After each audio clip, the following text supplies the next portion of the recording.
Hey guys, welcome back to the channel. This time I want to show you guys a new and really cool way to process your images using creative LUTs. I also want to show you a slightly modified profile for the MLV exports. So let's get started.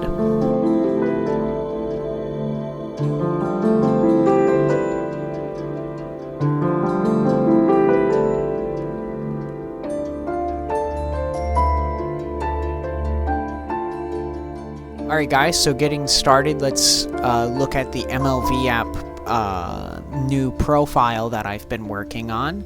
So with this, it's going to be pretty much the same thing, basically. It's the same anamorphic Arri Alexa profile that I had before, but with some little bit of tuning to it. So here we can see what it looks like. All that it's done is apply highlight reconstruction, the default settings for the Arri log C. I've added 40 sharpening because that seems to be as much sharpening as you can add to make it a little bit more crispy, so it's not quite as soft as normal, but without getting like over sharpened.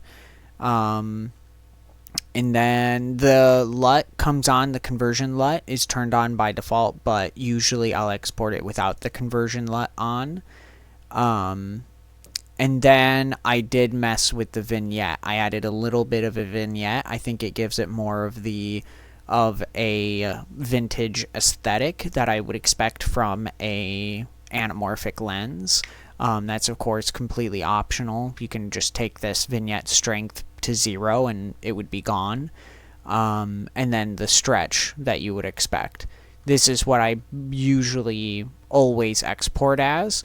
The one thing to take note of is if your highlights are clipping, what you can do to recover those, since you have highlight reconstruction on, is take exposure and minus that 2.35, and that will have recovered your highlights that were clipping. I don't have a clip here with me that had clipping highlights, but if you have clipping highlights, that might be able to recover some, but it's your exposure that you have to bring down is what I've found. I can go more in depth with that in the future with a different video. And then how to use lighten in conjunction with that to bring back the image. But anyhow, so that's my main difference. Again, that file will be available. This file will be available in the description down below. So let's hop over to DaVinci. Alright, so I have 3 video files in the timeline right now. The first and the third are identical. They're the same file. It was exported with the exact settings we saw before with the Arri log C, just of course without the conversion LUT on. And then the center video is the default settings with Reinhardt, but with obviously the 2 times width. So the idea is that I want to show you guys what it looks like in 3 different editing styles with using this new technique I came up with. So if we go here, we can see I've already set up the nodes. Basically, this node has a basic Arri LUT to convert to Rec 709. So boom, that LUT in particular is available off their website. I believe I also had a download link in an earlier video for that exact LUT that I used here. It's one that I like. It makes it look the best, I think. Then the next 2 nodes is based off of a process that I have been using for a good while. What it is that this node has the Kodak 2383 D65 LUT on it that's given to us by DaVinci. It's included in DaVinci by default.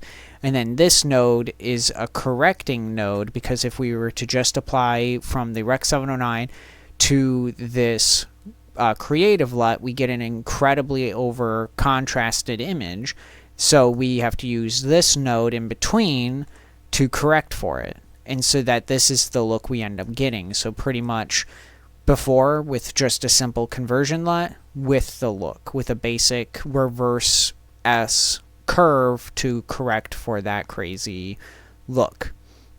If we go down to the next one, this is the one that was just the Reinhardt, completely default if you didn't do anything to the footage except stretch it for the anamorphic if you shot an anamorphic. This is the same process, except here I didn't need the conversion node, so it's just the contrast and the LUT. So that's nuts, but we can bring it back, and that's about what that looks like. So if we were to go back to our first node, or first clip, and then this clip, personally, I would recommend using the converting to Arri because the color just looks better overall. Even with this older editing process, it just looks better as the Arri. The contrast is a lot softer. You can actually see right here, watch right here, this is currently the Reinhardt. Watch the contrast. Boom, it softens out. Harsh, softens out. That's really nice. I like how that looks. Takes on that like filmic aspect or aesthetic.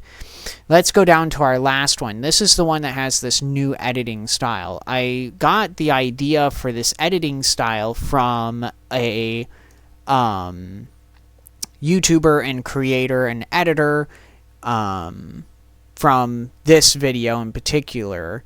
I would highly recommend checking out his channel. He doesn't have a whole lot of videos, but he does teach some really cool stuff. And in particular with this one, he shows how to use, instead of using a conversion LUT to grade, he shows using the color space transform in a particular way to color grade. Well, if we take those that lesson or those whatever and apply it to this type, to the footage that we're getting from this, you get a really, really, really cool outcome. So here, if we open up the OpenFX, you can see the settings. So I'll turn that on. What it's doing is we've told it the input color space and the input gamma are the Arri Alexa and Arri Alexa log C. And then we're going to tell the output color space is Rec 709, but leave the output gamma as Arri log C. In this case, we don't need anything with tone mapping or anything, but we'll leave it just like that. Now, why would we want to do that? Well, that's because if we come over here, here's our creative LUT and here's an adjustment LUT, which actually I don't believe is actually doing anything. So I don't know why it exists. This must have just been left there, but it says this icon here says that something's doing something, but there's nothing actually edited. So it must have just been an accidental leave-in. So we'll just get rid of it. So by simply converting the color space to Rec 709, leaving it as the log color or luminance gamma, and then doing applying our creative LUT, this is our result. It doesn't look hugely different, but it will if it's your own footage that you're looking at on your display. The difference between this and this is vast. And this, doing this process looks far more representational of what I was actually looking at on the back of the display as far as contrast and exposure. This is much more what it looked like than what you would get out of this. If we do the conversion LUT and adjustment LUT and then the adjustment node and then the creative LUT, this looks a lot better. But you might be saying, well, looking at this, you're saying the sky is hitting like the 75%. That's not, I mean, you could do that as like an aesthetic to not allow it to go way over, which is kind of like my bias. I kind of like that, keeping things a little bit lower. If you wanted to adjust that, you could just create a node in between these and use your curves to bring up those highlights if you wanted to and be more specific with them so it doesn't like blow out or anything. I choose not to. That's probably what that node was that before was I was playing with it to mess with the contrast to get it to where I wanted it to be. If I were to want it to be, take these highlights and take them up more.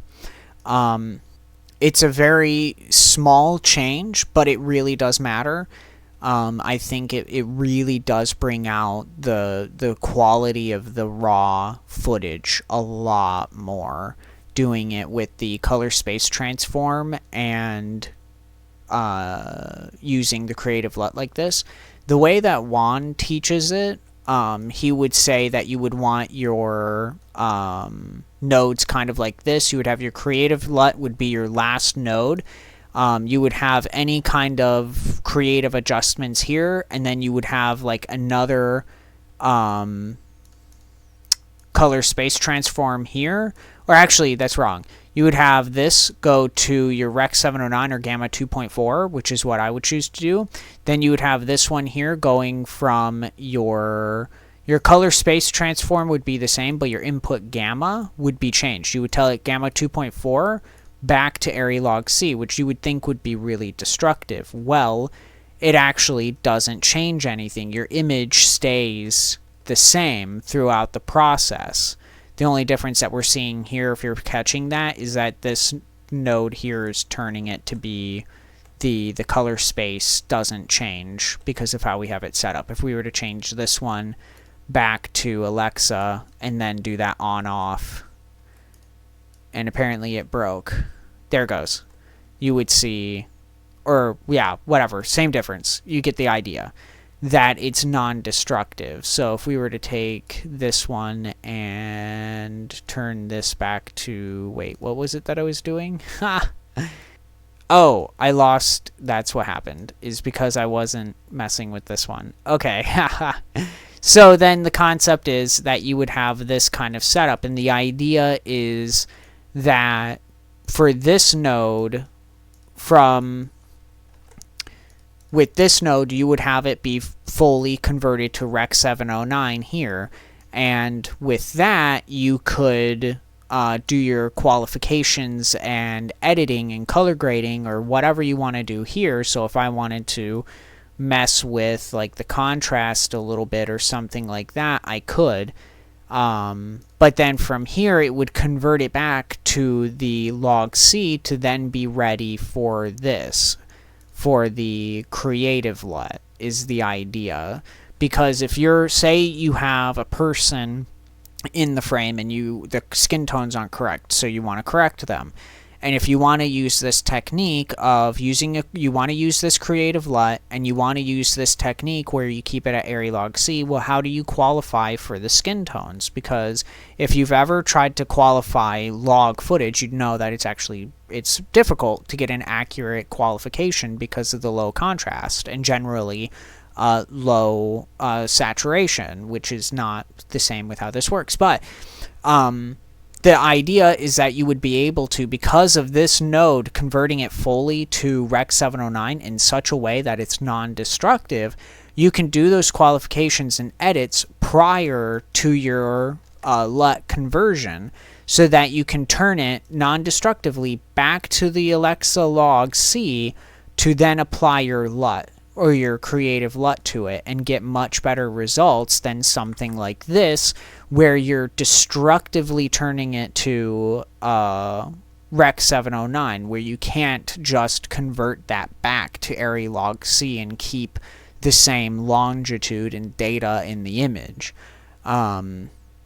And so I haven't had a whole lot of time to experiment with this process as far as having like a tree or of nodes in between these two color space transforms and then having the creative LUT. I haven't had the chance to really play with that yet, but I plan on doing that and playing with it, and I highly recommend you guys start doing this process as well.